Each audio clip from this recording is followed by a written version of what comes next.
Storming रही है आपकी इस समाज को लेकर, क्या क्या निकल के आया इस समुद्र मंथन में? आगरा में 2 दिन का चिंतन शिविर रहा प्रधानमंत्री मोदी जी के निर्देशन पे, और यहाँ पे व्यापक चर्चा हुई कि सामाजिक न्याय की यात्रा को आगे बढ़ाने के लिए जो योजनाएं चल रही हैं उनको कैसे अच्छा किया जाए और कौन सी नई योजनाएं, कौन सी नई नीतियां लाई जाएं, इसके ऊपर व्यापक चर्चा हुई। उत्तर प्रदेश को खासकर बहुत अच्छे सबक मिले, और मैंने आदरणीय मंत्री जी नरेंद्र कश्यप जी, आदरणीय मंत्री जी संजीव गौड़ जी ने, हमने तय किया कि इस चिंतन शिविर के बाद हम एक तुरंत 10 दिन के अंदर एक्शन शिविर करेंगे। जो हमने सबक लिए उस पर हम कार्रवाई शुरू करेंगे। 2 उदाहरण देना चाहूँगा। स्कॉलरशिप के मामले में केंद्र सरकार ने जो आकलन किया उसमें उत्तर प्रदेश की परफॉर्मेंस अच्छी है, लेकिन हम उससे संतुष्ट नहीं, हम उसको और अच्छा करना चाहते हैं।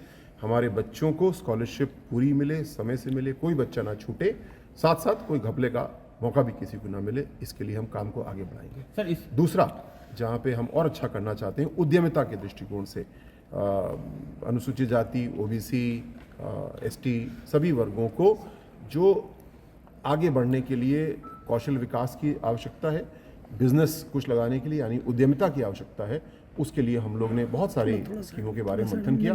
बहुत तेजी से आगे बढ़ेंगे। सर ये इसकी वजह, ये चिंतन शिविर उत्तर प्रदेश आगरा में की वजह क्या है? क्या ये जो लोकसभा चुनाव में जो आपको अपेक्षित परिणाम नहीं मिले हैं, वोट बैंक इसका खासकर SC ST OBC समुदाय का, तो क्या लगता है कि इस नज़रिए से भी इसको देखा जाए? मेरे ख्याल से ऐसा ना देखा जाए, और ऐसे चिंतन शिविर सारे मंत्रालय करते हैं।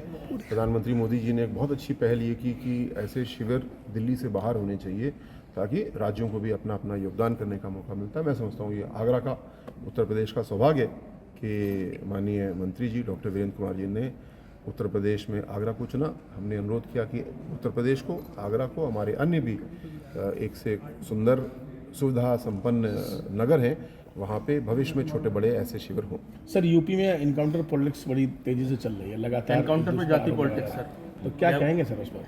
देखिए, जो घटना अभी हाल की है जिस पे चर्चा हो रही है, ये अखिलेश यादव जी समाजवादी पार्टी ने पुनः अपना चरित्र एक बार स्पष्ट कर दिया।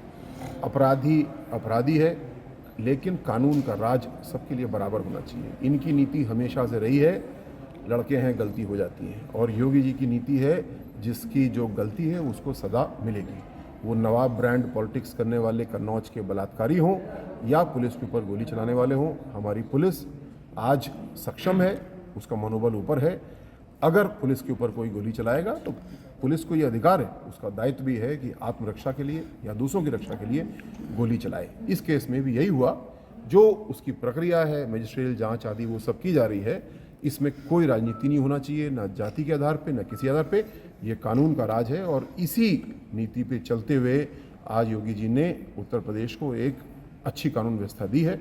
उसको न हम लोग बिगड़ने देंगे, न उत्तर प्रदेश की जनता चाहती है कि वो जरा सा भी बिगड़े। आइए मंत्री जी, आज के चिंतन शिविर में लगातार 2 दिन से ये आयोजन चल रहा है, किन मुद्दों पर चर्चा हुई और क्या कुछ? सामाजिक न्याय अधिकारिता मंत्रालय एवं दिव्यांगजन सशक्तिकरण विभाग के द्वारा कल से आगरा में 2 दिवसीय चिंतन शिविर का आयोजन यहाँ पर किया गया। इस चिंतन शिविर में देश के 29 राज्यों से शासकीय हमारे विभागों के, दोनों विभागों के अधिकारीगणों का और 10 माननीय मंत्रीगणों की उपस्थिति इस कार्यक्रम में हुई, जिसमें दोनों विभागों के द्वारा, केंद्र सरकार के द्वारा जो योजनाएं चलाई जा रही हैं, उन योजनाओं की बारे में समीक्षा हुई, राज्यों की सहभागिता के बारे में हुई, राज्यों के अधिकारियों के उसमें सुझाव रखे गए, माननीय मंत्रीगणों के द्वारा भी अपनी बातें रखी गई। एक एक योजना पर विस्तृत रूप से अधिकारियों के द्वारा उसकी जानकारी दी गई, और जानकारी के बाद फिर उसमें कोई माननीय अधिकारीगण कुछ जानकारी पूछना चाहते हैं या माननीय मंत्रीगण कुछ जानकारी पूछना चाहते हैं, उसके लिए 2 दिन में पूरा अवसर उसके लिए दिया गया। वो योजना चाहे अनुसूचित जाति वर्ग के लिए छात्रवृत्ति योजना हो, प्री मैट्रिक की हो, पोस्ट मैट्रिक की हो, फेलोशिप की हो, नेशनल ओवरसीज की हो, स्किल डेवलपमेंट की हो, फिर वो शिल्प समागम की हो, दिव्यांगजनों के लिए, उनके लिए छात्रवृत्ति की बात हो, उनके सशक्तिकरण की दिशा दृष्टि से उनके लिए दिव्य कला मेलों की बात हो, दिव्य कला शक्ति की बात हो, उनको रोज़गार मेलों की बात हो, इन सभी क्षेत्रों के साथ ही साथ हमारे जो वरिष्ठ नागरिक हैं, वरिष्ठ नागरिकों के रखरखाव और कल्याण की बात हो, उसके साथ ही साथ DNT समुदाय, ट्रांसजेंडर समुदाय, भिक्षावृत्ति में लगे हुए लोग, ऐसे सामाजिक न्याय अधिकारिता विभाग के द्वारा जितनी भी योजनाएं चलाई जा रही हैं, हमारे दिव्यांगजन सशक्तिकरण विभाग के द्वारा दिव्यांगजनों के कल्याण के लिए, उनके सामाजिक, आर्थिक, शैक्षणिक सशक्तिकरण के लिए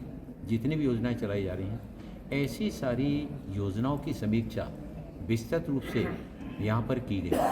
और इन योजनाओं के माध्यम से जब यहाँ पर अनेक अधिकारियों ने इस बात को कहा, अनेक माननीय मंत्रीगणों ने इस बात को कहा, यहाँ आने के बाद केंद्र सरकार की बहुत सारी योजनाओं की विस्तृत रूप से हमको जानकारी यहाँ पर उपलब्ध हुई, जबकि केंद्र सरकार सभी राज्यों को केंद्र के द्वारा चलने वाली योजनाओं की जानकारी पुस्तिकाओं के माध्यम से राज्यों में भेजते हैं।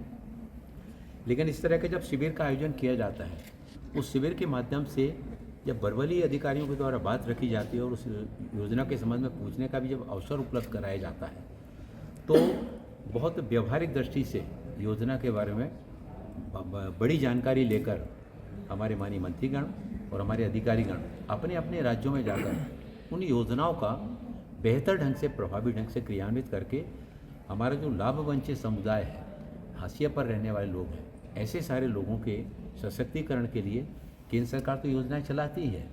केंद्र सरकार के साथ साथ राज्य सरकारों की भी सहभागिता उसमें आवश्यक होती है। नशा मुक्त भारत अभियान 15 अगस्त 2020 को देश के प्रधानमंत्री आदरणीय नरेंद्र मोदी जी ने पूरे देश के सामने हमारे लिए एक बहुत बड़ी सामाजिक चुनौती बनता जा रही है, नशे की बढ़ती हुई प्रवृत्ति, और इसके लिए नशा मुक्त भारत अभियान का आह्वान माननीय प्रधानमंत्री जी के द्वारा किया गया था। इस नशा मुक्त भारत अभियान को केवल केंद्र सरकार के अकेले के माध्यम से नहीं हो सकता, या उसमें राज्य सरकारों की सहभागिता अकेले से नहीं हो सकता। इसमें केंद्र के साथ राज्य सरकारों की सहभागिता, सामाजिक संगठनों का सहयोग, आध्यात्मिक संगठनों का सहयोग, धर्म गुरुओं का सहयोग आवश्यक है।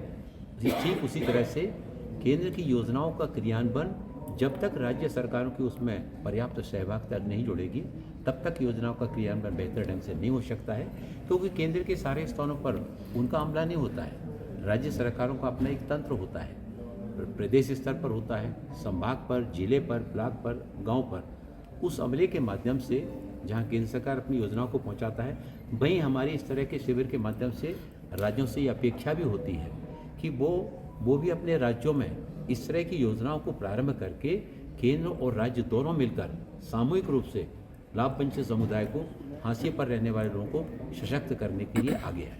सर, जिस लाभ वंचित समुदाय की बात कर रहे हैं, जिस सर्वहारा वर्ग की बात आप कर रहे हैं, उसमें कई बार ये अभी हाल ही में जिस तरह से देखा गया कि आपके राइट्स खत्म कर दिए जाएंगे, संविधान बदल दिया जाएगा, तो ये जो कन्फ्यूजन क्रिएट किया गया, तो क्या ये भी चर्चा का विषय रहा है आज की कल 2 दिन की चिंतन शिविर में?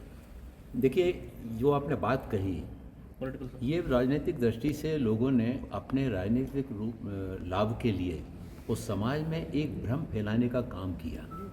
हमको तो बड़ी हंसी आई कि जब चुनाव के दौरान एक 76 वर्ष की माता जी, जब वो ये कहती हैं कि आप लोग 400 पार की बात इसलिए कर रहे हो कि आप लोग संविधान को ख़त्म कर दोगे। मैंने कहा, माता जी कैसे होगा? कह लगे संविधान में 400 पन्ने होते हैं, आपके 400 आप लोग जाएंगे, एक एक पन्ना फाड़ेंगे